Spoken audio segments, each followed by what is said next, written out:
Hello everybody. How's everyone doing? I'm very good. I just come back from a long walk in the rain. Hello, thanks for joining. Yeah, I went for a really long walk today in the rain. Hello. We've been really lucky with the weather recently. It's been really sunny, really hot. I've spent a lot of time in my garden, so I'm feeling really sad today because it's chucking it down, which means it's raining heavily, chucking it down, and it's very grey. It's a classic kind of grey, wintry kind of day. It's even cold. I haven't been cold for a while, so I'm a bit chilly, but I had a really lovely walk and not many people were out because of the rain. Normally when I have my daily walk for an hour, I see lots of people and it's sunny, but today I saw a handful of people, so not many people at all. What else has been going on? I've been reading. I just finished, it's a classic, To Kill a Mockingbird by, is it Harper Lee or Lee Harper? I never remember. Harper Lee. If you haven't read To Kill a Mockingbird, I really recommend it. It's a literary classic, very, very good. And now I'm reading Go Set a Watchman, which is the second book, To Kill a Mockingbird. It's like the follow-up, and this was only released, I think, last year. I think the original book was released 20 years ago or 30 years ago, so this is the second book, and so far I'm not sure. It is good, but the first book was so powerful, but I'm only at the beginning, so it might get better. It's still beautifully written, so that's good. And when I went for a walk in the sun, a few people around Abingdon, where I live, they've set up little libraries. So at the front of people's houses there's a box with some books in, and you can do a book exchange. So I took some of my books, put them in the box, took some other books out, and that's a really nice thing that people are just doing for free. Some kids have made little signs saying library, help yourself, so that's really lovely and reminds me of Vancouver, where I used to live, and there were all sorts of little libraries all over the city, which was free. People would just put their books in, take them out, so that was really nice. Hello. So yeah, that's what I've been doing. It's been nice. That's such a nice, simple idea, and also I got some free bay leaves for cooking, because people have a lot of bay leaf trees, and yeah, so I got some free bay leaves on a walk as well, so win-win. So to start with today, hello. To start with, I thought I would just do a couple of tongue twisters just to get us going. Tongue twisters I do with all my students, as those of you listening probably know. They're a really great way to practice your pronunciation. These are a few classic ones, so I'm just going to spin the camera around so you can see the words as I do them. Now, most people in England would know this tongue twister, this Peter Piper. This is a very, very famous one. I think as kids we all did it. So I'm just going to say it a couple of times so you can get some of the pronunciation. So, and it's hard for me, and I speak English, so good luck anyone who doesn't. Peter Piper picked a peck of pickled peppers. A peck of pickled peppers Peter Piper picked. If Peter Piper picked a peck of pickled peppers, Where's the peck of pickled peppers Peter Piper picked? That is a really, really hard one. It's very, you've got to make sure you get your Peter Piper picked a peck of pickled peppers. Peter Piper picked a peck of pickled peppers. A peck of pickled peppers Peter Piper picked. If Peter Piper picked a peck of pickled peppers, where's the peck of pickled peppers Peter Piper picked? So that's a really good one. Another favourite of mine is Betty bought. So this one, Betty Botter bought some butter, but she said the butter's bitter. If I put it in my batter, it will make my batter bitter. But a bit of better butter will make my batter better. So 'twas better Betty Botter bought a bit of better butter. So here, so 'twas, that's just using an apostrophe to say so it was. So 'twas, so it was. You wouldn't see that often, just a device here to make it flow better. So one more time. Betty Botter bought some butter, but she said the butter's bitter. If I put it in my batter, it will make my batter bitter. But a bit of better butter will make my batter better, so 'twas better Betty Botter bought a bit of better butter. And we'll do a few more at the end as well. So always quite fun to do some tongue twisters or make up your own, which one of my students did, and she did amazing. She made up a Harry Potter one, which was fantastic. Maybe I'll share it at the end. So for today's talk, we're going to be talking about colloquialisms, so phrases and words that you wouldn't really understand unless someone explained them to you, because they don't make any sense. I always love that about the English language. We have all these expressions and ways of saying things that literally, if you were to focus on each word, would be nonsense. So I'm going to give you a few examples today, and as always, if you have any questions, please ask away. That's what I'm here for. So let me spin my little camera around here. I hope it's not too dark in here.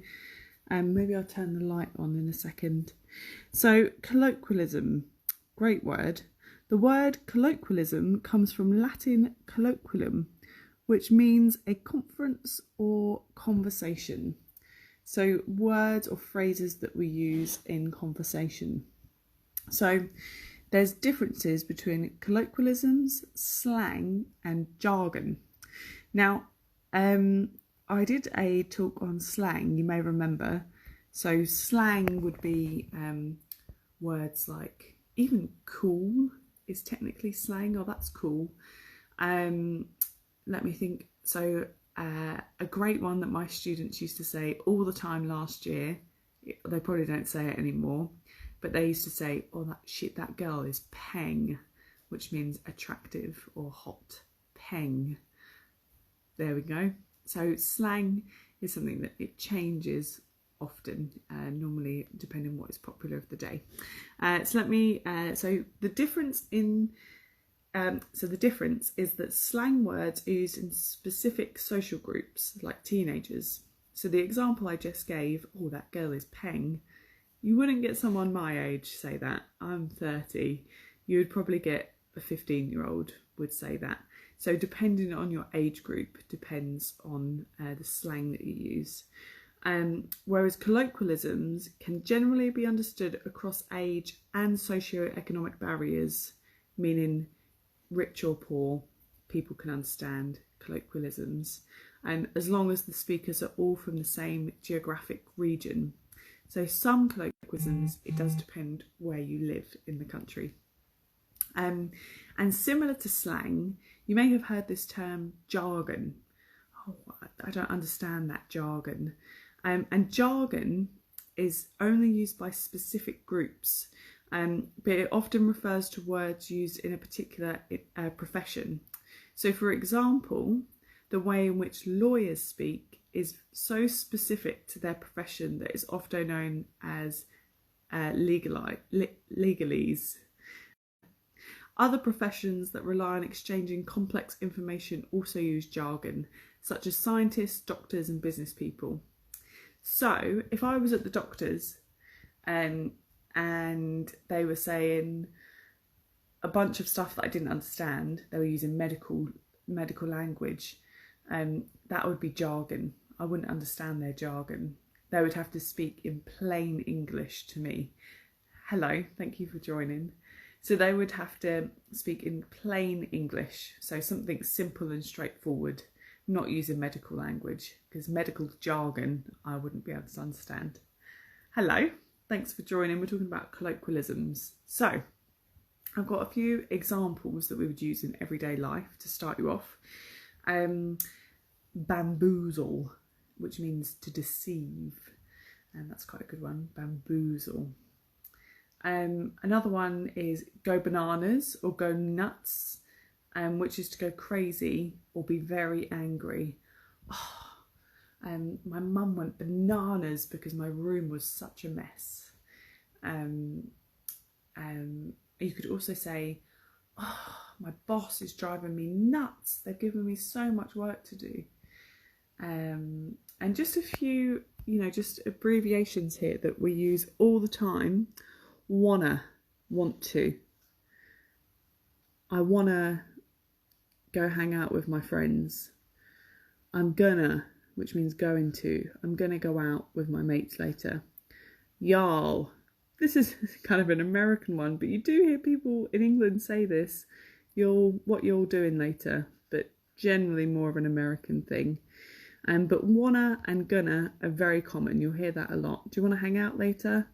We don't. In fact, you would say wanna more than want to, or at least I would, because I'm not a posh Londoner. Maybe if you're really fancy, but generally you'd say wanna. Do you want to go to the shops? Do you want to go to a movie? Do you want to do something this weekend? I'm gonna call my mum later. I wouldn't say I'm going to call my mum. I'd say, I'm going to give my mum a call. Be blue is to be sad. Buzz off, which means go away. Just buzz off and leave me alone. Just go away. Now here is some, I love these ones. There's some really good ones here. If someone said, can you spill the beans? Literally, that would mean you've got a tin of beans and you're going to spill it. But what we mean by that is tell us the secret. Tell me the answer. If you were at a police station, the police officer might say, spill the beans, tell me the truth. So that's a really good one. Can you spill the beans? Tell me what's going on. You could also use this in a gossipy way. So I might call my friend up and say, spill the beans. What's happening with Sarah and John's relationship, for example? Give me the information. Spill the beans. Another one, to each his own, which I really like. And that just means, so my sister, she loves like Kim Kardashian, those people, the Kardashians, Kylie Jenner and all of them. As for me, I couldn't care less about Kim Kardashian and her bottom. I have no interest. But I could say to each his own, which just means you do you, whatever you prefer. Shelley, my sister, likes the Kardashians. I don't. To each his own. We all have different opinions and different values, and that's fine. Another one, which you might have heard me say before, the daily grind. The daily grind just means the everyday, going to work, the daily grind. It's in a negative way. The grind is something that you don't really enjoy, and it's monotonous. It's every day. Another one I really, really like is bite the bullet. To bite the bullet means to get it done. I'm just going to have to bite the bullet and tell my boss that I'm going to quit my job. Or I've just got to bite the bullet and start exercising. I'm not going to lose weight in any other way. So to bite the bullet means get on with it. Carry on. You've heard me use this before, I'm sure. Break the ice. So say you found someone across the room rather attractive. You might, or your friend, let's say Sarah, oh, you find that guy over there attractive. Why don't you go over and break the ice? And that just means start a conversation, start to get to know each other. You may have heard when you do lessons and things, people might say, you might do icebreaker games, and that's just to get to know people. Often if you start a new job, you might break the ice by getting to know people with like gentle chat. And the next one I've got, wake up on the wrong side of the bed. Again, not literally, you can wake up on the left side, wake up on the right side, doesn't matter. But to wake up on the wrong side of the bed means you've woken up in a bad mood. You're grumpy. You've woken up on the wrong side of the bed. You're in a foul, terrible, awful mood. That's a good one. Take a rain check. Take a rain check. That just means postpone something to do it a different time. So if I was going to go out with my friend Sarah, I don't have a friend called Sarah. I don't know why I keep using that name, but why not? If I said, oh, Sarah, I'm really sorry, I'm really tired. Can we take a rain check and go out next week? It just means postpone or delay doing something. Take a rain check. And the next one is take it with a pinch of salt.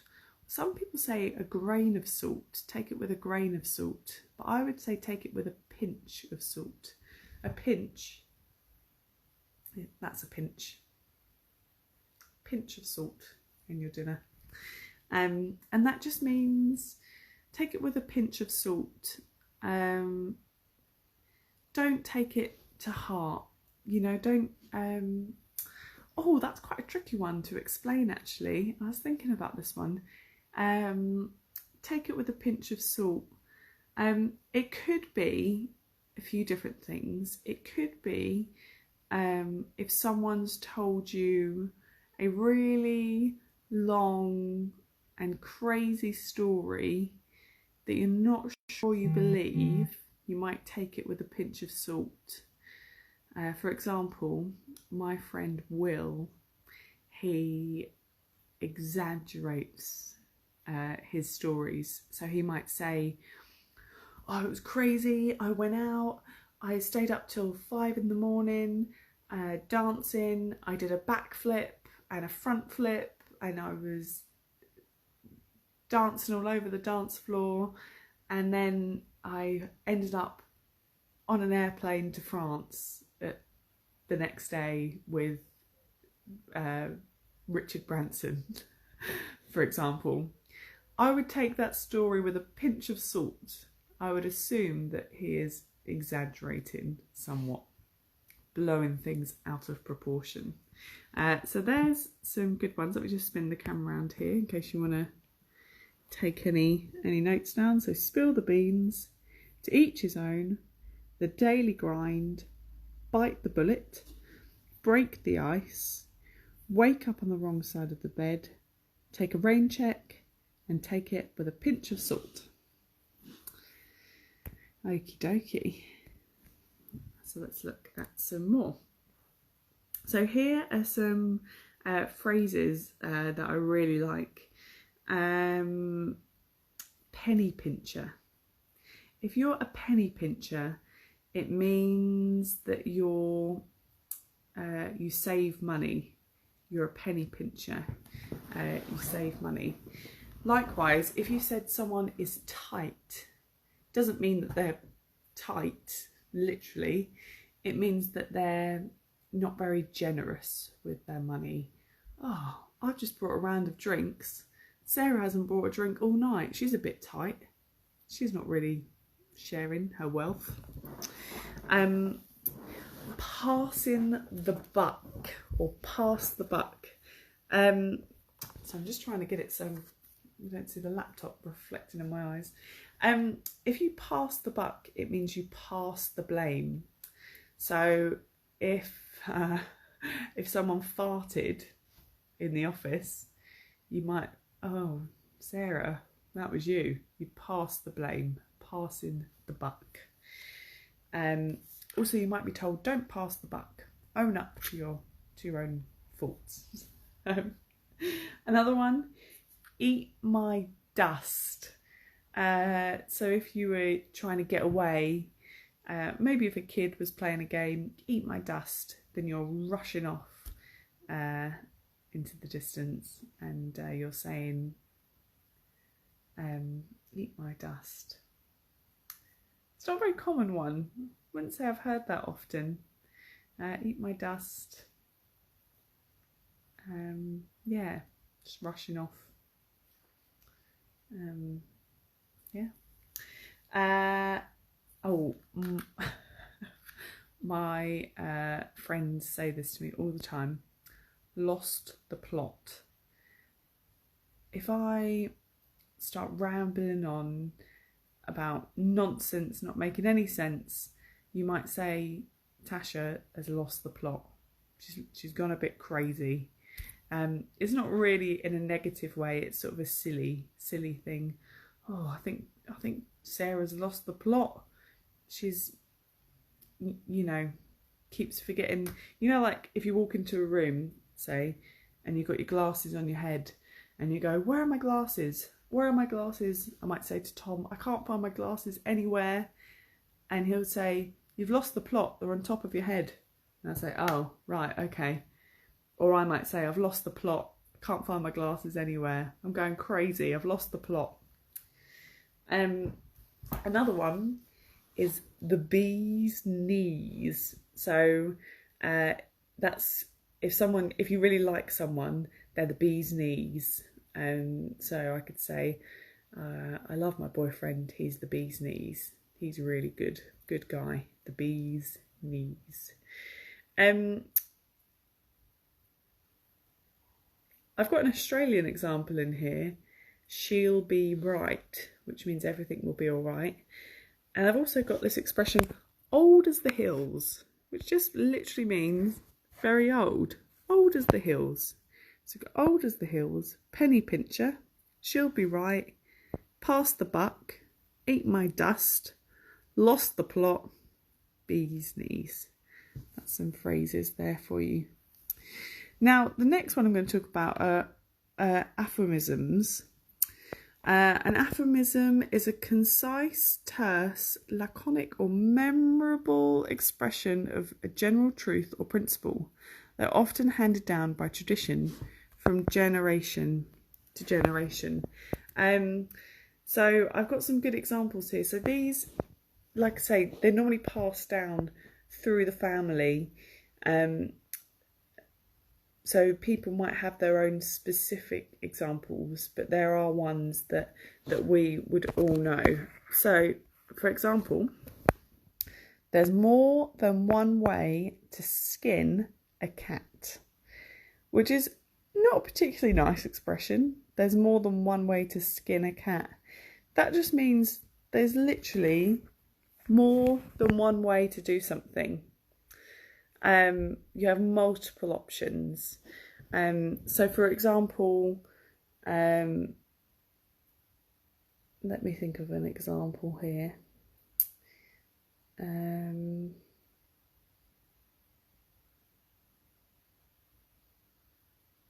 If I were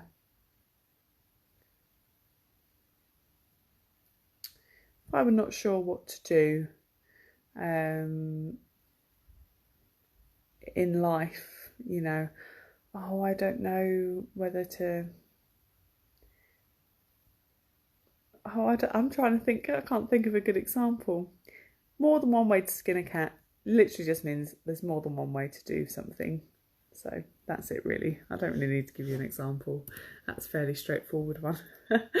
The next one I've got is put your money where your mouth is. Put your money where your mouth is. So that means if you were, say you're gonna, oh, I bet this horse is gonna do amazing in the races. It's gonna be fantastic. It's gonna be the best horse ever. It's gonna win. Your friend might say, put your money where your mouth is. Then show me that is actually what you think.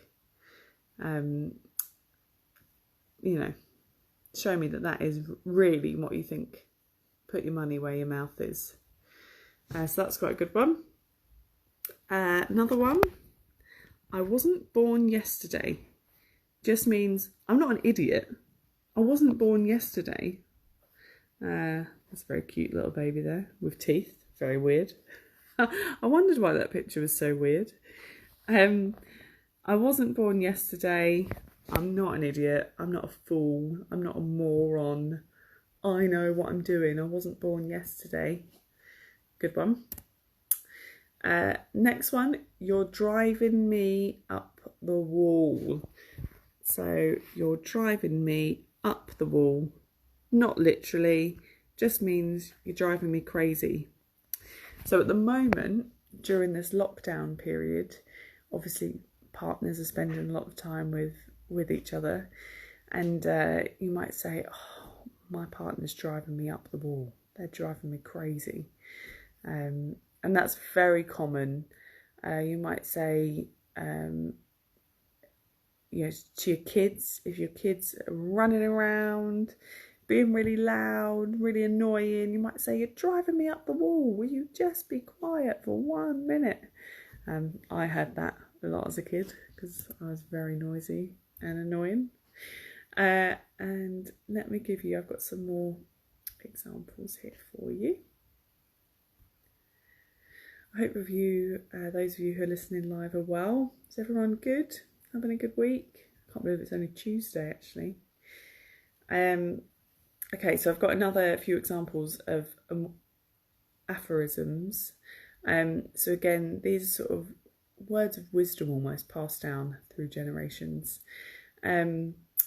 Actions speak louder than words. So by doing something, that's better than just saying something nice. So, for example, if my grandma was sick, I could say on the phone, oh, I'm really sorry you're not well. I wish I was there to help you. I'm sorry you're poorly. Feel better soon. I could send her some flowers. And those actions, the action of sending the flowers, would mean more than what I said. So actions speak louder than words. So that's really good. That's a very common one. Easy come, easy go. Easy come, easy go. Just means, you know, when you might win something, you might gain something, and then the next day it might not be so good. So for example, I might win £10 in the lottery and be like, yes, I won £10, great. And the next day I might get a parking fine for £20. And I might say, easy come, easy go. Good things happen, then they don't. Easy come, easy go. Or this next one, the early bird gets the worm. The early bird gets the worm. That means the person who works hard gets the reward. The person who works the hardest is rewarded. The early bird gets the worm. I love that one. That's a really nice one. This one is from the poet Alfred Lloyd Tennyson. If you've ever read any Tennyson, I think Tennyson did. Oh my God, what's it called? It's a war poem. Charge of the Light Brigade? Is that Tennyson? Hang on, I've got to find out. It's going to bug me. Famous poet, anyway. Oh, he was a baron. Didn't know that. So Alfred Tennyson's most famous poem. Where is it? Oh, Ulysses, he wrote.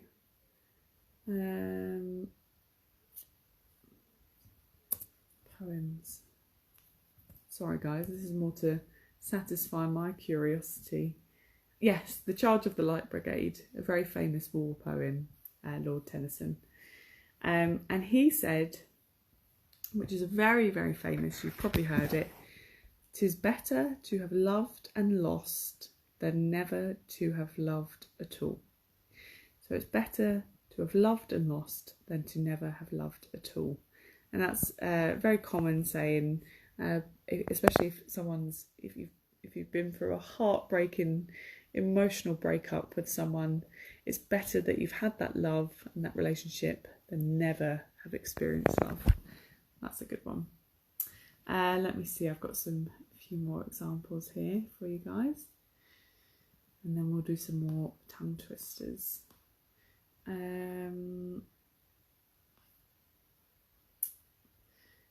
Here's a modern example I wanted to give you. This is from a movie. I think this is from the movie The Shining. Very horrible horror movie. All work and no play makes Jack a dull boy. All work and no play makes Jack a dull boy. And the statement is used to emphasise the necessary balance between work and leisure. So if all we do is work, it's hard to maintain an interesting personality. So all work and no play makes Jack a dull boy. So you might say that if you're overworked, you might say that expression.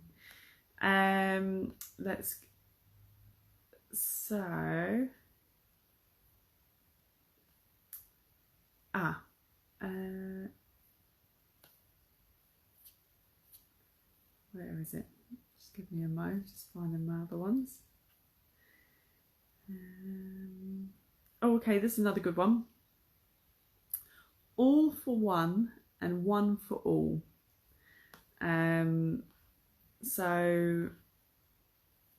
All for one and one for all means you do something for everybody and for yourself. All for one and one for all. This is more of a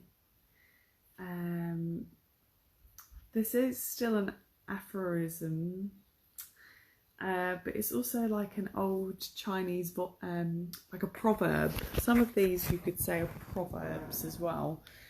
So for example, this is a really nice one. Give a man a fish and you feed him for a day. Teach a man to fish and you feed him for a lifetime. Isn't that nice? I think that one's quite self-explanatory. Give a man a fish and you feed him for a day. Teach a man to fish and you feed him for a lifetime. Another one. Give him an inch and he'll take a mile. So that one means if you give someone a little bit of your of whatever it might be, give an inch and they'll take a mile. Sometimes it's hard to think sometimes, because you know what the meaning is, or you know, we hear these expressions and these colloquialisms so much in everyday life, and then when you come to explain them, you sometimes get a bit stumped, meaning a bit, hang on, how would I actually explain that? It means making small concessions to someone will allow that person to take advantage of you in a much larger way. So a simple example would be, I'm going to give my friend Sarah £5, and next week she might ask me for £50. Give an inch, take a mile. So you might help someone out, and then they might take advantage of that. That's a good one. Now this can be changed depending on where you live. So the example here I've got is, you can take the boy out of the country, but you can't take the country out of the boy. So people might say, for me, because I'm from Crawley, which is a real sort of working class town in England, you might say, you can take the girl out of Crawley, but you can't take Crawley out of the girl. Meaning that even if I went to live in Buckingham Palace and sat with the Queen for dinner, I would still be a girl from Crawley. I'm still that person. So you can change that expression depending on where you are. So you can take the boy out of London, but you can't take London out of the boy. He's a Londoner. Another one. You made your bed, now lie in it. You made your bed, now lie in it. So that means you've made your decision, now you have to suffer the consequences. So if you've made a mistake, well, tough, you've made your decision, now you have to deal with it. You've made your bed, now lie in it.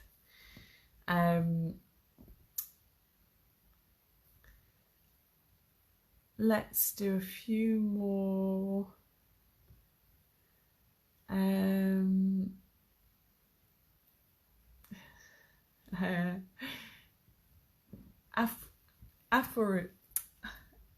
Aphorisms almost always come from life experience.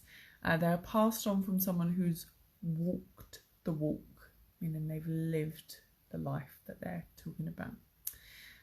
So these ones are the good, the bad and the ugly. So for example, absence makes the heart grow fonder. Someone's away, makes you love them more.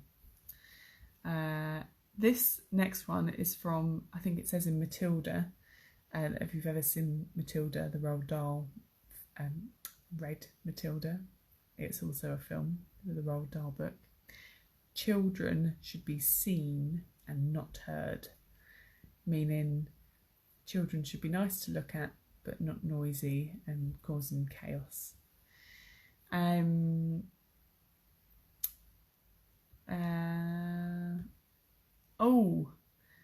What about this one?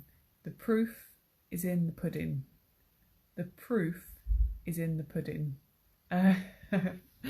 Again, how would you know what that meant? The proof is in the pudding. It just means the answer is there. The answer is in the obvious. The proof is in the pudding.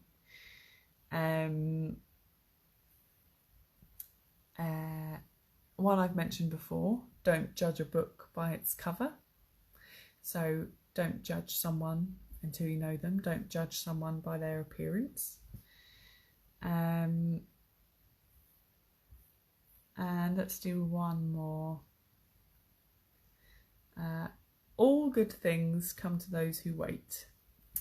So you might say to a child who really wants dessert or pudding, all good things come to those who wait, meaning have patience. You could also use it in life. All good things come to those who wait. Yeah, so there's a few examples for you. It's really interesting, you know, thinking about all these things and how we use them in day-to-day life. because there were just so many. There are so many in the English language. Let me just find a couple more. Oh, hello. Sorry, you're back. So again, like I said earlier, there's a difference between a colloquialism, jargon, and slang.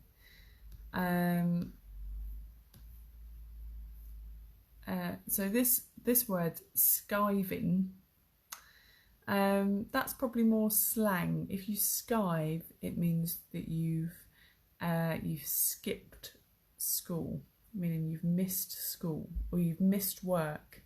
I could call up work and say, oh, I'm sick today, even if I'm not sick. That would be called skiving or bunking off. You'd get in lots of trouble if you bunk off from school. Another one not to be taken literally is you're killing me. It means you're being well, it's got a few meanings. You're killing me can mean that's really funny. You're killing me, that's really funny. Or again, you're driving me crazy. Oh, you're killing me. You're driving me crazy. As well, it's very popular now in England to say, I'm literally dying. Or I'm literally dying with laughter. Not literally dying. It just means that you find something really funny. So if my friend texts me a meme, I might say I'm literally dying. That's so funny. Literally dying. And I think that will do. Just a couple more that would be useful to know. Taking the mickey. You might have heard this expression. Taking the mickey means making fun of someone. So teasing someone, making fun of them. Are you taking the mickey? So that's very, very common language. Are you taking the mickey? Mickey or Michael. I used to have an English teacher who used to say, are you taking the Michael? Are you taking the mickey out of me? Are you teasing me? Another one I should mention, arm and a leg. Oh, this sofa cost me an arm and a leg, meaning it's very expensive. This sofa cost me an arm and a leg. It was very, very expensive. That's a really good one. I should also use last one, stuffed. I'm stuffed means I'm full. I can't eat any more. I'm stuffed. I have no room for pudding or dessert. I'm really full up. I'm stuffed. So yeah, I hope that was useful to you guys. There's so many that we use that we don't even think about. And for me, it's a great learning experience for me teaching English, because you begin to understand and think about your language a lot more and where words come from. And because I work with people with autism, which is sort of a mental disability, you could say, or someone who's not neurotypical, they would take things very literally. So if I said to one of my autistic students, there's enough room in here to swing a cat, that just means this is a big room. There's enough room in here to swing a cat. But one of my autistic students would say, what? There's no cat in here. So they might take it very literally. And I think when you're learning English, there's obviously so many things that are so hard to understand unless it's broken down and explained. So just to end, I'm just going to I want to share, one of my students did this amazing tongue twister. I'm going to end with a few tongue twisters because I love them. And she came up with this, which I thought was brilliant. Okay, ready? It's a Harry Potter tongue twister. Harry Potter posted a post about porters. A post about porters Oh, hang on, I've made a mistake. Let me start again. Harry Potter posted a post about porters. A post about potters Harry Potter posted. If Harry Potter posted a post about porters, which post would Harry Potter post? Isn't that fantastic? And also this one. One weird wizard wants to win a wonderful wand. If you have more than one word at the beginning of a sentence, beginning of each word, that's called alliteration. So Tasha's talking a lot. Because Tasha and talking both begin with T, that's alliteration. So Tasha's talking a lot. So more than twice the same letter at the beginning of each word is called alliteration. And lots of tongue twisters use alliteration. So isn't that fantastic? So you can always make up your own tongue twisters using alliteration. It doesn't even really need to make sense. It just needs to be fun and silly. Okay, let me give you, I've got some more tongue twisters here. I've got a website open with the toughest tongue twisters in the English language. So let's end with a couple of them because they're good fun. Okay, this one. I need to get my my words right. Okay, I'm going to show you the screen so you can see it. The 33 thieves thought that they thrilled the throne throughout Thursday. So this one's particularly hard and it's really good practice if you struggle with the, th, the, and f is f. When I was younger, because I'm from Crawley, I used to say through, not through, or free, not three. So it's really good practice. So I'll read it out again in case you want to practice it. The 33 thieves thought that they thrilled the throne throughout Thursday. Tricky one. Okay, let's do another one. Okay, I'll spin the camera so you can see. Okay, you can see that. So, I wish to wish the wish you wish to wish, but if you wish the wish the witch wishes, I won't wish the wish you wish to wish. My goodness, that is really hard. If you say it fast as well, it's even harder. Okay. I wish to wish the wish you wish to wish, but if you wish the wish the witch wishes, I won't wish the wish you wish to wish. Ooh, the witch wishes. That gets tricky. Okay, another one. 6 sick hicks, nick 6 slick bricks with picks and sticks. Ooh, that's a fantastic one to try. 6 sick hicks, nick 6 slick bricks with picks and sticks. That one is very, very hard. See if we can give that one a go. Okay. Oh, this one, I hate this one because it's a lot of R's, and I think my R's are not fantastic. Okay, ready? Rory the warrior and Roger the warrior were reared wrongly in a rural brewery. Oh, okay, I'll try that again. Rory the warrior and Roger the warrior were reared wrongly in a rural brewery. So this one, a warrior or a soldier, and a warrior, someone who worries about things or gets anxious. Warrior, warrior, exactly the same pronunciation. Rory the warrior and Roger the warrior were reared wrongly in a rural brewery. Ugh. Okay. Oh, this one. Send toast to 10 tense stout saints, 10 tall tents. Send toast to 10 tense stout saints, 10 tall tents. Oh my goodness. Oh, this one. This one's tricky.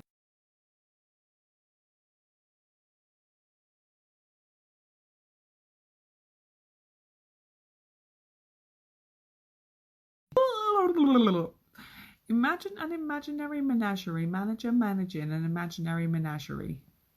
Oh, and it's my pleasure. Thank you for listening, guys. I really appreciate it. Any questions, let me know. Still got a few more minutes, so if there's anything you want to ask, please do. Okay. Clam and can. How can a clan cram in a clean cream can? That's hard. There's a fantastic website. Let me show you at the top here. English resource, 50 tongue twisters to improve pronunciation. And here there is literally 50 tongue twisters. So the two we started with, Peter Piper and Betty Botter.